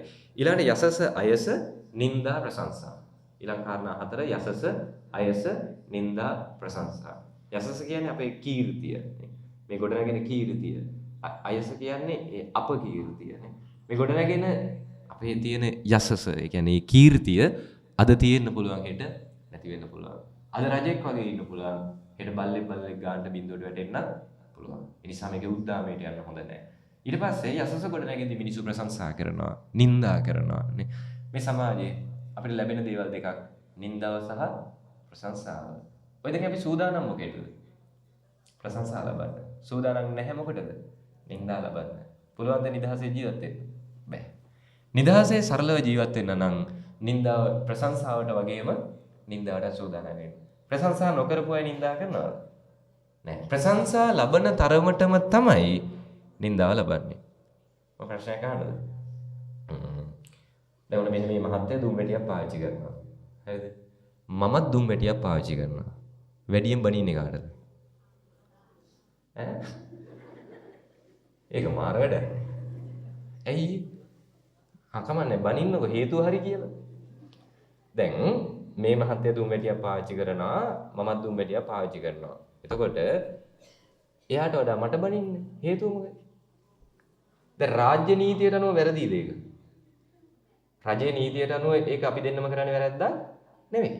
හැබැයි අපේ බෞද්ධ මේ දර්ශනයේ තියෙන විනය නීතියට අනුව අපි දෙන්නම වැරදි. වැඩියෙන් බනින්නේ? එහෙමයි. ඇයි? මට ගැලපෙන්නේ නැහැ. ගිහි ඔබට කමන්නේ. ඒ කියන්නේ මෙහෙමයි. දැන් විනය නීතියේ වෙනසක් නැහැ. ගිහියන්ට පන්සිල් වල තියෙනව මොකද්ද? සුරාමේරය මජ්ජපමා දට්ටාන. ඒකේ විනය නීතිය තියෙන්නේ කොහමද? චුට්ටක් කමන්නේ. එහෙම තියේද? නෑ. පොඩි ෂොට් එකක් කමන්නේ. ගිහියන්ට පොඩ්ඩක් කමන්නේ හාමුදුරන කොහොමද? එහෙමද? නෑ. ගිහියෝ වෙනවා නම් දැන් මම හාමුදුරු කෙනෙක්. එතකොට ඔබ කියනවා නම් මම හාමුදුරු කෙනෙක් නිසා ඒක නොකරන්න ඕනේ කියන මතය නම් තියෙන්නේ. ඒක හරි. මම ස්වාමින් වහන්සේ කෙනෙක් විදිහට මගේ තියෙන්න ඕනේ විනය නීති ටිකක් තියෙනවා. ඒ ටික ආරක්ෂා වෙද්දි තමයි මම ස්වාමින් වහන්සේ කෙනෙක් ගණයට වැටෙන්නේ. ඒක විනය නීතියක් සුරාව පාවිච්චි නොකරන එක. ඒක නොකරද්දී විනය නීතිය පරිස්සම් වෙද්දී අනිත් විනය නීතිය එක මම මහා සංඝරත්නයට අදාළයි. ගිහි ඔබ බෞද්ධයෙක් වෙද්දී ඔබට තියෙන විනය නීති කෝටියක් විතර තියෙද? නෑ කීයක් තියෙද? පහක් තියෙනවානේ. හා. ඒ පහේ අවසාන එක සුරාමේරය වජ්ජපවදට්ටාන. ඒ කියන්නේ සුරා පාවිච්චි කරන්න එපා. ඒතකොට නිවැරදි ගිහි බෞද්ධයෙක් වෙද්දී ඔබේ විනය නීතිය පරිස්සම් කරන්න ඕනේද නැද්ද? කරන්න ඕනේ. ඒතකොට මම හාමුදුරු කෙනෙක් නිසා ඒක එපා නම් ඔබ ගිහි බෞද්ධයෙක් නිසා ඒක එපා. එහෙනම් මට වැඩියෙන් බනින්න බෑ. ඇයි මට වැඩියෙන් බනින්නේ? හේතුව කියන්නේ අද සිරසට පරක් වුණත් මේක මම නවත්තන්නේ නැහැ. මම මේකේ හේතුව හොයාගන්නවා. හරිද? ඇයි මට වැඩියෙන් බනින්නේ? ඈ? දානි දෙන්න නිසාද? නෑ අපේ දානි වල දෙන්න නිසා අපිට ඕනේ දෙන්නේ. එහෙමද නෑනේ? නෑ එහෙම නෙවෙයි. ඔන්න කෝටියක් ඊට පස්සේ. ඒ කියන්නේ සුරාවට අදාළ විනය නීතිය දෙගොල්ලොන්ටම එකම තමයි බොන්න එපා කියන එක නේ. එතකොට ඒ නිසා වෙන්න බෑනේ. මොකද ගියන්ටත් තියෙන සුරාමේරය මජ්ජපවදට්ටාන. මං කිව්වා අපිට ඒක අර අපිට උසස් විදිහට කියලා නැහැ. සුරාව නම් කොහොමත් අපිටත් එපා. ඔය ඇත්තන්ට කොහොමත් එපා. ඒකේ පොඩ්ඩක් ගන්න කියලා ගන්න නැහැ. හරිද? චුට්ට කමන්නේ. හැන්දෑවට මහන්සියට ඩිංගක් කමන්නේ. එහෙම නැහැ. එපා නම් එපා. නේ. එතකොට මේකේ සීලයේ උසස් පහත් එකක් නෑ. දෙකම එකම සීලය. මේ බණිනකොට තමයි වෙනස් වෙන්නේ. කොයි කාට තියෙන තමන් කරන දේ හරි අනුන් කරන එක වැරදි නෝනේ. ඇයි අපිට වැඩියෙන් බණින්නේ? හේතුව කියන්න නැත්නම් ආයි බණින්න නම් අපේ කටවල් උල් වෙනවා නේ. විශේෂයෙන් ස්වාමීන් වහන්සේලාගේම දොසක් දැක්කොත් අපිට හොඳයි ඕන එකක් කරන්න නේ. ස්වාමීන් වහන්සේලාට එපා. එහෙමනේ අපි හිතන්නේ. මම මේ සුද්ධ කරනව නෙවෙයි. නැත්නම් හිතේ දැන ආමුතුරු නියම පොටක් අල්ලලා යන්න හදන්නේ. නෑ මම මේ හේතුව මම කියන්නම්. මට කලින් මම ඔයත්තුන්ගේ මේ හේතුව අහන්නේ බනිනවා වගේම ඉතින් හේතුව දැනගෙන ඉන්න පැවැත්තෝ. ඇයි බනින්නේ කියලා මං අහන්නේ. හේතුව නම් කොහෙන් හරි හොයලා දෙනවනේ. මොකක් හරි හේතුවක් හදා ගන්නවා. ඒ බනින්න එපා කොහොම හරි නේ අපි. ඈ හේතුව? හරි හේතුව කියනවා. හරිම හේතුව වැරද්දක් නිසා නෙවෙයි. වැරද්දක් නම් ඔබ කරත් වැරදි මං කරත් වැරදි. එහෙනම් ඉතින් අපි දෙන්නට වෙනස් කරලා බනින්න බෑ. ඒක එහෙනම් අසාධාරණයි නේ. අය දෙන්නටම එක විදිහට බැනීම චෝදනා වෙන්න ඕනේ. වැරද්ද නිසා නෙවෙයි. මෙතන වැඩියෙන් ප්‍රශංසා ලබන්නේ මමද මේ මහත්තයද? මම. එහෙනම් වැඩියෙන් නින්දා ලබන්න ඕනෙත් කවුද? මම තමයි. නෑ ඒක තමයි ස්වභාවය. මම මේක තේරුම් ගන්න හැදුවේ. හරිද? ඒක ඇත්ත කාරණාව නේ. වැඩියෙන් ප්‍රශංසා ලබන කෙනා සූදානම් වෙන්න ඕනේ මොකටද? වැඩියෙන් නින්දා ලබන්න නේ. ඒතකොට දැන් හිතන්න ගුණපාල සර් කෙනෙක් නේ. ඒතකොට ගුණපාල සර්ුයි මේ මහත්තයා ගත්තොත් මේ ඒ දෙන්නකින් දෙන්නම ওই වැඩේ කරොත් වැඩියෙන් බඩින්නේ කාටද? දැක්කනේ සර් නේ ඔය. ඇයි මෙතන ප්‍රශංසා වැඩියෙන් ලබන්නේ? ඔව් ගුරුවරයෙක් විදිහට සර්. එතකොට ගුරුවරයෙක් විදිහට ප්‍රශංසා වැඩියෙන් ලබද්දී ඒ සාපේක්ෂව නින්දාව බලාපොරොත්තු වෙන්න ඕනේ. අපිට නින්දාවට සූදානම් නැත්තම් මේකේ පැවැත්මක් තියද? නැහැ. අපි ප්‍රශංසා ලබන තරමට නින්දා ලබනවා. හාමුදුරුවන්ට බනින තරම් ඉතින්නේ. අපි දන්නවනේ අපි හොඳක් කරත් බයිනා. මේකේ කොහෙද ඉන්නේ? අපේ අය හොඳ කියන්නේ අපේ අයගේ ගෞරවය තියෙන්නේ තමන්ගේ වැඩේ කරගන්නකම් විතරයි. එහෙම නෙවෙයි. මේ පැත්තේ එහෙම නැද්ද? නෑනේ. නෑ ඔය ගොඩාක් පැතිවල දානි ගෙවල් එහෙම දැකලා මෙහෙ දැකලා නැති වෙති ඔය ඇත්තෝ ගොඩක් තැන්වල දානේ ගෙදෙට්ට එද්දී ස්වාමීන් වහන්සේලාට ඉහළන මුතු කුඩේ යද්දි නෑ. නේ ඒක එද්දි විතරයි නේ. හරි. ඇයි වැඩේ කරගෙන ඉවරයිනේ එතකොට. හරි එද්දි දාන පාවඩ යද්දි නෑ. වැඩේ කරගත්තාම පස්සේ ආයෙ එතකොට ඕනේ නැහැ නෝනේ. හරිද? දැන් හිතන්න ගෙදරක මේ වෙලාව පරක් වෙනවා අපි ඉක්මන කතා කරමු. දැන් ගෙදර දාන වෙලාවට හාමුදුරුවෝ 5 නමකට ආරාධනා කරනවා 6 නමක් වඩිනවා. හරිද? ආසන 5යි හදලා තියෙන්නේ. අර වැඩියෙන් ආපහු හඳුරන්න කියනද හඳුරන්නේ ෂීට් නෑ එකක් මදි වෙන දානයකට යන්න එහෙම කියනද? නෑ මොකෝ කරන්නේ? මොන්න ලෝකෙන් හරි පුටුවක් ගෙනල්ලා තියලා ආසනෙට නිකන් දෙනවද නෑ? සුදු රෙද්දක් දාලා දෙනවා. ස්වාමීන් වහන්සේ වඩා ඉඳනවා පිරිකරක් හදලා දානෙත් පිළිගන්නලා සේරම ටික කරලා. ඔයත් හාමුදුරේක සම වාඩි වෙනවද? නෑ බිමින් වාඩි වෙනවනේ. එච්චර ගෞරවයක්. ඇයි? අපේ වැඩේ කරගන්න බෑනේ. හරිද? එකට එකක් පුටුවක් ගෑවෙන්නවත් තියන්නේ. ඒ තරම් ගෞරවයක්. හැබැයි එහෙම දානි පිළිගන්නන ඇත්තෝ දානෙ දිලිවරුනම් පස්සේ හාමුදුරුවෝ 5 නමටම එවනවා ට්‍රීවිල් එකක් නේ හාමුදුරුවෝ 5 නමම පටවනවා හරක් පටවලාගේ දානනේ 5 නමම එකම ට්‍රීවිල් එකේ දාලා පිරිකරක් දාලා එක උඩ එක ස්වාමීන් වහන්සේලා තියලා පන්සල් වඩම්මනවා ගේ ඇතුළේදී එක් කරාද නැහැ ගේ ඇතුළේදී සුදු රෙද්ද දාලා පුටේ වාඩි කරලා බිම වාඩි වෙච්ච ඇත්තෝ බස් එකේදී හක බලා ගන්න නැද්ද හක බලා ගන්නවා බස් එකේදී ෂීට් එක දෙන්න දෙපාරක් හිතනවද නැද්ද හිතනවා මං කුණුහරුපාන් තියනවා. හරිද? බස් එකකට නැගලා මට කතාව කියන්න වෙලාවක් නැහැ. මම කුණුහරුපාගෙන තියනවා. යනකම් මගේ කනට දෙන්න මට කුණුහරුපෙන් බැනගෙන ගිහින් තියනවා මේ ෂීට් එක දුන්නා කියලා. ඉතින් මම මොනව කරන්නද මං හිතන් යන්නේ නේ. හරිද? ඒ කියන්නේ අපි ස්වාමීන් වහන්සේලා විදිහට අසරණ වෙන තැන. අපි බස් එකක ගියත් බැනුම් අහන්න ඕනේ. වාහනයක් ගත්තොත් ඊත් බැනුම් අහන්න එපා. බස් එකේ ගියත් බයිනවා වාහනේ ගත්තත් බයිනවා. දානේ වැළඳුවත් බයිනවා නැතත් බයිනවා. දැන් හිතනවා එළවලු 10ක් විතර හදලා. හාමුදුරුවෝ 10න් බෙදාගෙන වන්දනවා. මොකෝර ගිහින් බලන්න පාත්‍රය එළවලු 10ම තියෙනවා. පැත්තකට ගිහින් බයිනවනේ බලන්න වර ස්වාමීන් වහන්සේගේ පෙරේ තමයි නේ. මසුබ් බෙදාගෙන මාළු බෙදාගෙන. පැත්තකට ගිහින් බයිනවද නැද්ද? බයිනවා. එළවලු 10 එකක් හරි බෙදාගත්තේ නැහැ කියලා හිත. මොකෝ කියන්නේ? ඒ බයිනවනේ. බලන්න වච්චර මහන්සියෙන් හදලා ඒක බෙදාගෙන නැහැ. අපි කෑවත් බැනුම් අහනවා නොකා හිටියත් බැනුම් අහනවා. අපි බන කිව්වත් බැනුම් අහනවා බන නොකිව්වත් බැනුම් අහනවා. අපි මේකේ මොකක් නොකර මේ මොනවටද බැනුම් අහන්නේ නැත්තේ? මේ හැම දෙයකම බැනුම් අහන්න ඕනේ. ඇයි අපි බැනුම් අහන්නේ? නේ බස් වල යනකම් කුණුහරුපෙන් බනින්දී මේ බැනුම් අහද්දී මිනිස්සු දොස් කියද්දී මිනිස්සු අපහාස කරන්න බලන් ඉඳිද්දී අද බනහන්න එකතුනේ මේ පිරිස උනාට මේ පන්සලේ හාමුදුරුව වැරද්දක් කළා පාන්දර 12ට පන්සලේ පන්නන්න අවස්ථාවක් ආවොත් මීටර සෙනගක් ගෙන්නන්න බැරිද? අද මෙතෙන් ආපු නැති පිරිස සරංචීත කරේ තියාගෙන පන්සල් දෙනවා. එහෙම බෞද්ධ අපිට ඉන්නේ. පරිස්සම් කරගන්න පිරිස නැහැ. අපි ඒක දන්නවා. දැනයි මේ කැපකිරීම කරන්නේ. නැතුව මේ අපේ සියලු දේවල් අපි කැප කරමින්. දැන් අපේ තරුණ කාලේ සරල දන්නවනේ අපි කොහොමද හිටියේ කියලා නේ. ඒතකොට ඒ ගෙදර ඉන්න කාලේ ඒ තිබිච්ච ජීවිත සම්පූර්ණයෙන් අපි අතහැරලා. නේ අපේ පෞල් ජීවිත අපි අතහැරලා, අපේ තාරුණ්‍ය අපි අතහැරලා, අපේ බලාපොරොත්තු අපි අතහැරලා. ඒතකොට මෙතෙන්ට ඇවිල්ලා මේ කැපකිරීම කරද්දී, ඒ කැපකිරීම අපිට තියෙන්න ඕනේ. ඒ කැපකිරීම අපි කරද්දී අපිට මේ ගමනක් යන්න බෑ. ප්‍රශංසාව විතරක් බලාපොරොත්තු වෙනවා නම්. අපි බලාපොරොත්තු වෙන්න ඕනේ මොකටද? නින්දා බලාපොරොත්තු වෙන්න ඕනේ. දැන් අද බණ අහන ඔබ මම ප්‍රත්‍යක්ෂණයි. මගේ අතේ අඩුපාඩු තියෙනවා. ඒව හදාගෙන යන ගමනක්. වැරදි වෙන්න පුළුවන්. හෙට මගේ අතින් වැරද්දක් වුණා කියලා දැනගත්තොත් ඉස්සෙල්ලා මට බනින්නේ කවුද? බණ අහපු අයද නැති අය? අහපු අය. ඉස්සෙල්ලම බයින්න ගන්නවා මං නම් හිතනවා ඉස්සෙල්ලම ගමේ සෙට් එක තමයි බයින්න ගන්නෙ. නේ? හරිද? ඉස්සෙල්ලම බනින්න ගන්නේ වැඩිම අපිට හොඳ කියපු අය. අද බණ අහපු ඔබ හෙට මට බණී වැරද්දක් දැක්කොත් නේ අපරාධේ උන්වහන්සේට බණත් ඇහුවා. අපරාධේ උන්වහන්සේ කකුල් දෙකත් අල්ලලා වැන්දා. නේ ඒ වගේ උන්වහන්සේගේ බණ අහලා තියෙන්නේ. බයිනා.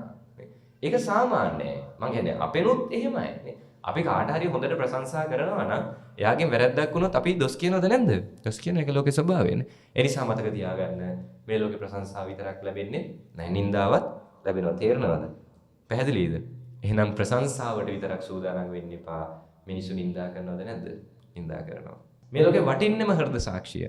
හෘද සාක්ෂිය දන්නවනම් ඔබ නිවැරදි කියලා අරකට උත්තර දෙන අවශ්‍යතාවයක් නැහැ. නේ? මොකද ඔබ දන්නව ඔබ නිවැරදි. මුළු ලෝකයක් දොස් කිව්වත් කවන්නේ. හරි. දැන් මෙහෙම හිතන්න. ඔබ යතේ වැරද්දක් තියෙනවා. ඒ තියෙන වැරද්දට මිනිස්සු දොස් කියනවා. ඒ වෙලාවට මොකෝ කරන්නේ? ඒ වෙලාවට පොල්ලක් ගන්නව වෙනානේ. එහෙමද? නෑ. ඒ වෙලාවට මොකද කරන්නේ? ඒකටත් දෙන උත්තරේ මොකද? හැදවීම නේ. මොකද හේතුව? එයා දොස් කියන්නේ මගේ වැරද්දක් තියෙන නිසා. මම හිතන්න ඕනේ මට දොස් කියන කෙනාගේ දැන් දේවල් දෙකක් කරන්න පුළුවන්. මට දොස් කියන මිනිස්සුන්ගේ කටවල් වහන්න පුළුවන්. නැත්තම් තව කෙනෙක් එහෙම දොස් නොකියන විදිහට මට හැදෙන්න පුළුවන්. ලේසි මොකද? කියන කෙනාගේ කටවල් වහන එකද තමන් හැදෙන එකද? තමන් හැදෙන එක. දැන් මගේ මාකරේ අඩුවක් තියෙනවා කියලා බොහෝ පිරිසක් චෝදනා කරනවා නම් මං හිතා ගන්න ඕනේ කියන ඒ කටවල් වහන එක නෙවෙයි. ඒ චෝදනාව නැවත මට නොකරන විදිහට තව කෙනෙක් ඒ චෝදනාව නොකියන විදිහට මම හැදෙන එක. පැහැදිලිනේ? හරි. එහෙනම් චෝදනා කරන මිනිස්සුන්ට දෙන්න තියෙන උත්තරේ මොකද්ද? නිහඬ වීම. වැරද්දක් තිබ්බ හෝ නැතව ඔබ නිහඬ වෙන්න. ඒකේ උත්තරේ ඉක්මන. ඒකේ උත්තරේ හරි ඵලදායි. ඒකෙන් ඔබ පහත් වෙන එක හරිම අඩුයි නේ. කිසිම සේත් ඔබ පහත් වෙන්නේ නැහැ. කිසි ප්‍රශ්නයක් වෙන්නේ නැහැ. කැමති කෙනෙක් නිහඬ කැමති කෙනෙක් ක්‍රියාමාර්ගයක් ගන්නවා නම් ගන්න. අය අන්තිමේදී මේ එතන හානියක් කාටද? තමන්ටමයි. හරි. තේරුණානේ? ඒ නිසා සූදානම් වෙන ලාභ අලාභ යස අයස නින්දා ප්‍රශංසා. අවසාන දෙක සැප දුක. සතුට විඳින කාලයක් තියෙනවා. අද hina වෙලා ඉන්නවා. අද hina වෙලා ඉන්න ඔබට හෙට hinaව නැති වෙන්න පුළුවන් නේ. අද ඔබ දුක් විඳිනවා. අද දුක් විඳින ඔබ හෙට සතුට වෙන්න පුළුවන්. ලෝකේ ස්වභාවය අටලෝ දහමේ ස්වභාවය හැමදාම එක විදිහට තියෙන්නේ නැහැ. අද සතුටින් ඉන්න හෙට දුක් විඳින්න වෙයි. ඒකත් දැනගෙන. අද දුක් විඳින්න හෙට සතුටින් ඉන්න පුළුවන් ඒකත් දැනගෙන. හරි. ඔය දුක් විඳින වෙලාවට මෙන්න මේක හොඳට අහගන්න. මේ වචන ටික හොඳට ඔළුවට දාගන්න. ජීවිතයේ දවසක් එයි ඔබට හැමදේම නෑ කියලා හිතෙන. ඔය ළඟම ඉන්න මිනිස්සු Tamanට නෑ කියලා හිතන දවසක් එයි. ප්‍රශ්න පිට ප්‍රශ්න එද්දී රස්සාවේ ප්‍රශ්න, පවුලේ ප්‍රශ්න, තමන්ගේ සම්බන්ධතාවවල ප්‍රශ්න පිට ප්‍රශ්න එද්දී ඔබට හිතේ මාත් එක්ක කවුරුවත් නැහැ. මං තනි වෙලා. මට මං විතරයි ඉන්නේ. කිසිම කෙනෙක් මට නැහැ. පවුල කෙනෙක්වත් නැහැ. මම ගැන හිතන කෙනෙක් නැහැ. තනි වෙලා කියන සංකල්පේ එයි. එදාට ඊළඟට ඔබට හිතන දේ තමයි මට මමවත් නැහැ. මොකටද මං ජීවත් වෙන්නේ? මේ ප්‍රශ්නත් එක්ක ඇයි මම ජීවත් වෙන්නේ? මැරිලා යනවා නම් කොච්චර එකක්ද? මැරෙන්න තිබ්බනම් කොච්චර එකක්ද? සමහර ප්‍රශ්නේ මැරිලා යන්න හිතන ප්‍රශ්න. මතක තියාගන්න. ඒ තමයි ඔබේ ජීවිතේ පොයින්ට් එක. ඒ තමයි ඔබේ ජීවිතේ වෙනස් කරන තැන. එතන හොඳට අල්ලගෙන ඉන්න. එතන දරාගෙන ඉන්න. එතෙන්දී අතහැරලා යන්න එපා. එතෙන්දී පැනලා යන්න එපා. එතෙන්දී උත්තර හොයන්න කලබල වෙන්න එපා. කාලයට උත්තර දෙන්න දෙන්න. කාලයක් ඉවසගෙන ඉන්න. කුණාටුවක් එද්දී නැවක් මොකෝ කරන්නේ? නැංගුරන් දානවා. හැමදාටමද? නෑ කුණාටුව යනකම්. ඊට පස්සේ යනවා. කුණාටුවක් එද්දී ෆ්ලයිට් එකක් මොකෝ කරන්නේ? ළඟම තියෙන ගුවන් තොටුපළ ගොඩ බානවා. හැමදාටමද? නෑ කුණාටුව පහ වෙනකම්නේ. ඒ නිසා මතක තියාගන්න ප්‍රශ්න ජීවිතේ ඉන්නේ බිඳුවටම වැටෙන ජීවිතේ එපා වෙලා යන්නේ. හැමදේම නැති වෙන්න නෙවෙයි. සමහර විට ඊට වඩා දෙයක් ලැබෙන්න. ඒ වෙලාවට කවදා හරි දවසක් එහෙම ආවොත් ඔබට ඔබ එපා වෙලා හැමදේම එපා වෙලා හැමදේම අතාරින්න හිතන දවසක් ආවොත් මේ කියන වචන ටික මතක තියාගන්න. ඒ වෙලේ අල්ලගෙන ඉන්න අමාරුයි, දාලේ යන්න හිතනවා, අත අරින්න හිතනවා, මැරිලා යන්න හිතනවා. අමාරුයි කොච්චර විසඳුම් හෙව්වත් කිසිම විසඳුමක් නැහැ කියලා දැනෙනවා. ඒ වෙලාවට විසඳුම් හොයන එක නෙවෙයි, ඉවසගෙන ඉන්න, කාලය යන්න දෙන්න. කාලය ගත වෙද්දී ඔය දුක හැමදාම එක විදිහට තියෙන්නේ නෑ. එහෙනම් අටලෝ දහම් බොරු වෙනවා නේ. ඔය දුක හැමදාම එක විදිහට තියෙන්නේ නෑ. කාලය යන්න දෙන්න. කාලය ගියාම ඔබ දැන් අර ප්‍රශ්නෙත් එක තව ශක්තිමත්. වෙනදට වඩා ශක්තිමත් ඔබේ ගමන ඔබට යන්න පුළුවන්. වෙනදට වඩා ශක්තිමත් අනාගතයක් ඔබ සැලසුම් කරනවා. ඒකේ ප්‍රතිඵලය තමයි දවසක ඔබට හිතේ අර මැරිලා යන්න හිතිච්ච වෙලාවේ අල්ලගෙන හිටපෙක් කොච්චර වටිනවද? අතාරලා යන්න හිතිච්ච වෙලාවේ, දාලා යන්න හිතිච්ච වෙලාවේ අල්ලගෙන හිටපෙක් කොච්චර වටිනවද? ඒ නිසා මතක තියාගන්න අසාර්ථකත්වයක් කියන්නේ අහිමි වීමක් නෙවෙයි. දවසක හිතේ ඒ දේ නැති වුණාට මොකෝ නැති වෙච්ච දුක හිතුණට දවසක හිතේ ඒ දේ නැති වුණේ හොඳට තමයි නේ. ඊට වඩා දෙයක් ලැබෙන්න. ඒක ජීවිතේ ස්වභාවය. අදකීම් ඇති ඕනේ තරම්. ඒ නිසා ආරාධනා කරනවා පුරුදු වෙන්න ප්‍රශ්නේදී දාලා යන්න නෙවෙයි. ප්‍රශ්නේදී අතාරින්න නෙවෙයි. අල්ලගෙන ඉස්සෙවි ඉස්සරහට යන කාලයට උත්තර දෙන්න. දවසක හරි සතුටින් කියන්න අච්චර සාර්ථක වෙලත් අද අපි හරි සාර්ථකයි. මේ හොඳට ඔය හොයලා බලන්න සාර්ථක ගොඩාක් මිනිස්සු පස්සේ අපි නොදන්න අසාර්ථකත්ව දහසක් තියෙනවා. බල්බ් එක හොයාගත්තේ කවුද? Thomas Alva Edison. Thomas Alva Edison එකපාරින් මේක හොයාගත්තද? නෑ. අවුරුදු පොඩි කාලේ ඉස්කෝලේ ගස් කරනවා. ඊට පස්සේ මේ අවුරුදු 12 දී කෝච්චි පෙට්ටියක පොඩි විද්‍යාගාරයක් හදාගෙන කෝච්චි වල ටොපි චොකලට් විකුණනවා. ඒ වගේ දුක්ඛිත ජීවිතයක් ගත කරනවා. බල්බ් එක හොයාගන්න අදිෂ්ඨානේ උත්සාහ කරනවා. දහසකුත් වාරයක් අසාර්ථක වෙනවා. ඒ වෙලාවේ තෝමස් අල්වා එඩිසන් කියපු හරිම ලස්සන වැදගත් වාක්‍යයක් තමයි මට වාර දහසක් මම අසාර්ථක වුණේ නැහැ. ඒකෙන් මම හොයාගත්තා ඒ වාර දහසකින් ඒ විදිහට ඒ දේ කරන්න බෑ කියලා. නේ. මම ක්‍රම 1000ක් හොයාගත්තා ඒක ඒ විදිහට කරන්න බෑ කියලා. නැතුව මම අසාර්ථක වුණා නෙවෙයි. ඒතකොට ඔබේ ජීවිතේ මතක තියාගන්න අසාර්ථක වෙනවා කියන්නේ නැති වෙනවා නෙවෙයි. ඔබ පාඩමක් ඉගෙන ගන්නවා. ඒක ඒ විදිහට හරියන්නේ නැහැ. ඒක ඒ විදිහට බෑ. අලුත් ක්‍රමයකින් පටන් ගන්න ඕනේ. ඒ නිසා ජීවිතේ හැමදාම ওই දුක තියෙන්නේ නැහැ. අල්ලගෙන ඉස්සරහට යන්න. සතුටින් hina වෙන දවසක් එනවාමයි නේ. හැබැයි සතුටින් hina වෙන දවසටත් මතක තියාගන්න ඒකත් හැමදාම තියෙන්නේ නෑ. අනිත් පැත්තට පෙළෙනවා. ඒක ලෝකේ ස්වභාවය. මේක තේරුම් අරගෙන ඉස්සරහට යන්න. පැහැදිලි? අටලෝ දහම් මොනවද? කාරණා 8යි. ලාභ, අලාභ, යසායස, නින්දා ප්‍රශංසා, සැප දුක. මේ 8ම අපිට පොදුයි. ඔක තේරුම් අරන් ජීවත් වෙන්න. ඒ නිසා ලාභ ලැබෙද්දිත් අලාභ වෙද්දිත් එක විදියට ඉන්න. නේ. ලාභ ලැබෙද්දි මහා ලොකුට උද්දාමයට යන්න එපා. මොකද හේතුව ලාභය පිටිපස්සේ සතුටු වෙන තරමටම සාපේක්ෂ දුකක් එන නිසා. නේ. අලාභ හැම අධික ලෙස දුක් වෙන්න එපා. හැමදාම අලාභ නැති නිසා. හරිද? අලාභ උනත් ලාභ එන නිසා. ඒක සාමාන්‍ය ස්වභාවයක් නිසා. ඒක අපිට වෙනස් කරන්න බෑ. වෙනස් කරන්න බැරි දේවල් වලට දුක් වෙලා වැඩක් තියෙද? නෑ නේ. ලාභ අලාභ සාමාන්‍යයි. යස සායස නින්දා ප්‍රශංසා සැප දුක සාමාන්‍ය මේ දෙපැත්තට දෝලණය වෙනවා. ඒ නිසා අන්තගාමි වෙන්න එපා. මධ්‍යස්ථ වෙන්න. පැහැදිලිද? තේරුණාද කියපු කාරණා ටික? හරිනේ. ඉතින් ඔන්න ඔය කාරණා ටික ජීවිතේට එකතු කරගන්න මේ දහම් කරුණු ටික මේ හරි වුණාවෙන් හැමදෙනාම දේශනා ශ්‍රවණය කරා බණ ඇහුවා වගේම තමයි ඔය ටික ජීවිතේට එකතු කරගන්න. අද ගියයින් පස්සේ ඔක අමතක වෙන්න බෑ. ගියට පස්සේ ජීවිතේ ප්‍රශ්න එනකොට දේවල් දාලා යන්න හිතනකොට අහිමි වෙද්දි නැති වෙද්දි මතක් වෙන්න ඕනේ මේක තමයි මේ ලෝකේ ස්වභාවය. අල්ලගෙන ඉස්සරහට යන්න කියලා ආරාධනා කරනවා. ඉතින් අද ධර්ම මේ පින්කම මීමනගල් කන්ද පුරාණ රජ මහා විහාරස්ථානයේදී තාම පිළිවෙලකට සංවිධානය කළ සේවකයන්ට යෙදුනේ කොරියාවේ සේවය කරන සුදේශ් ධර්මප්‍රිය මහත්මයා. ඉතින් සුදේශ් අයියා විදේශ රටක ඉඳලා වුණත් හරි වමනාවෙන් පින්කමට සම්බන්ධ වෙලා හරිම ලස්සනට පින්කම සංවිධානය කළ අපේ ඇත්තන්ට ධර්ම ශ්‍රවණයට අවස්ථාව සලසා දුන්නා. ඉතින් ආශිර්වාද කරනවා. ඒ අයියට ඒ රටේ කරන කියන සීල කටයුතු සාර්ථක කරගන්න ලැබෙන්න. ඉතින් මේ වෙලාවේ අපි අනුමෝදන් කරමු එකතු කරගත පින් විහාරස්ථානයේ සිට පවත්වී වදාළ ගරු කටයුතු දබරැල්ලේ ගුණානන්ද නායක ස්වාමීන් වහන්සේට ඒ වගේම ඒ ශාසන පරම්පරාවේ පවත්වී වදාළ ගරු කටයුතු නායක මාහිම්පාණන් වහන්සේලාට මේ පින් අනුමෝදන් වේවා. අපි හැමදෙනා නමින් වර්ග පරම්පරානුගතව මිය පරලොව ගිහිලා පින් බලාපොරොත්තු වෙන ඥාතීන්ටත් මේ පින් අනුමෝදන් වේවා කියලා සාදු කියලා ප්‍රාර්ථනා කරමු. ඒ වගේම පින් බලාපොරොත්තුෙන් ඉන්න පින් ගන්න පුළුවන් සියලු දෙවියෝද මේ පින් අනුමෝදන් වේවා කියලා සාදු කියලා ප්‍රාර්ථනා කරමු.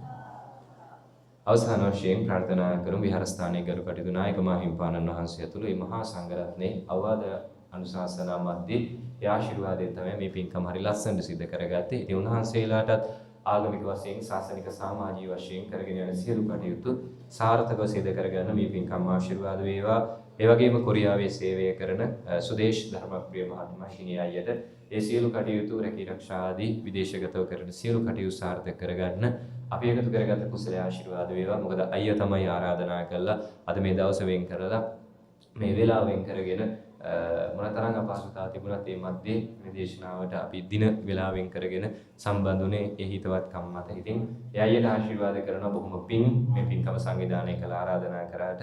ඒ වගේම අරබ ගෙදර හේන, තලගොඩ හේන, සීනිපැල්ල, භෝගහවත්ත හේන යන ඒ පෞල් පරම්පරාවල සුජීවත්ව සිටින අයට ගම්වාසීන්ට සිත ප්‍රාර්ථනා කරනවා. ඒ වගේම මේ අයගේ පවුලවල සුජීවත්ව සිටින හැම දෙනාටම ආශිර්වාද කරනවා. ඒ වගේම දේශනාවට සම්බන්ධ වුණු වචනකින් හරි උදව් කරපු මේ හැම දිනාටම අපේ හැම දිනාම පැයකටත් වැඩි කාලයක් හරි උමනාවෙන් දේශනාව ශ්‍රවණය කරා. කිසිම කලබලයක් තිබෙන්නේ නැහැ. මේ හරි උමනාවෙන් පින්කමත් එක්ක සම්බන්ධ වුණා. ආරාධනා කරනවා ධර්මයේ මේ විදිහට එකතු කරගන්න, බණ අහන්න. ධර්මයත් එක්ක ඉස්සරහට යන කවදාවත් වරදින්නේ නැහැ. අවුරුදු 7කට විතර කලින් ඉඳන් බණ ඇලර්ජික් වෙච්ච මම තමයි අද කියන්නේ බණ අහන්න කියලා. ආරාධනා කරන කාලසටහනේ වෙලාවක් වෙන් කරගන්න. දවසකට විනාඩි 5ක් හෝ 10ක් අනිවාර්යෙන් බණපදයක් අහන්න. පුරුද්දක් වෙන්නේ ඒක ජීවිතේ. රැයට කෑවේ නැතොත් නිින්ද යනවද? නෑනේ හිතනවනේ කෑවේ නෑ කියලා මතක් වෙනවනේ. අන්න ඒ වගේ බණ අහන්න පුරුදු වෙන්න. අද බණක් ඇහුවේ නෑ කියලා මතක් වෙන තත්ත්වෙට බණක් අහන්න පුරුදු වෙන්න. ජීවිතේට කවදාවත් ධර්මය එකතු කරගත්තොත් වරදින්නේ නෑ. ඒකට හොඳම උදාහරණය අපි මම ගැන උදාහරණය සර්ගෙන් චරිත සාධය ගන්න පුළුවන්. අවුරුදු 7කට කලින් අපි ගත කරපු ජීවිතය සම්පූර්ණ අද මේ වෙනස් කරේ ධර්මයේ නිසා, ධර්ම ශ්‍රවණය නිසා, ධර්මයේ එකතු කරගත්ත නිසා. ආරාධනා කරන ධර්මය අතරින් ඉපා අදිනම් බණ අහන්න පොඩි තරුණ වැඩිහිටි හැමෝටම මේ යෝජනාව කරන්නේ. ආදීන් පස්සේ අදිෂ්ඨානයක් ඇති කරගන්න හැමදාම බණ පදයක් හරි අහනවා. ධර්මය ශ්‍රවණය කරන්න, ධර්මානුකූල ජීවිතයක් ගත කරන්න කියලා ආරාධනා කරනවා. හැම දිනාටම මේ එකතු කරගත කුසලයන්ගේ ආශිර්වාදයෙන් මෙලව යහපත සිත සැලසේවා. පරලොව සුගති සම්පත් සැලසේවා. අවසන උතුම් නිර්වාණ අවබෝධයම වේවා කියලා සාදු කියලා ප්‍රාර්ථනා කරමු. අභිවාදන සීලිස්ස නිච්ඡං වද්ධාපචායිනෝ චත්තාරෝ ධම්මා වඩ්ඩಂತಿ ආයුවන්නෝ සුඛං බලං ආයුරාරෝග්‍ය සම්පatti සග්ග සම්පatti මේවච අතෝ නිබ්බාන සම්පatti ඉමිනාතේ සමිජ්ජතු.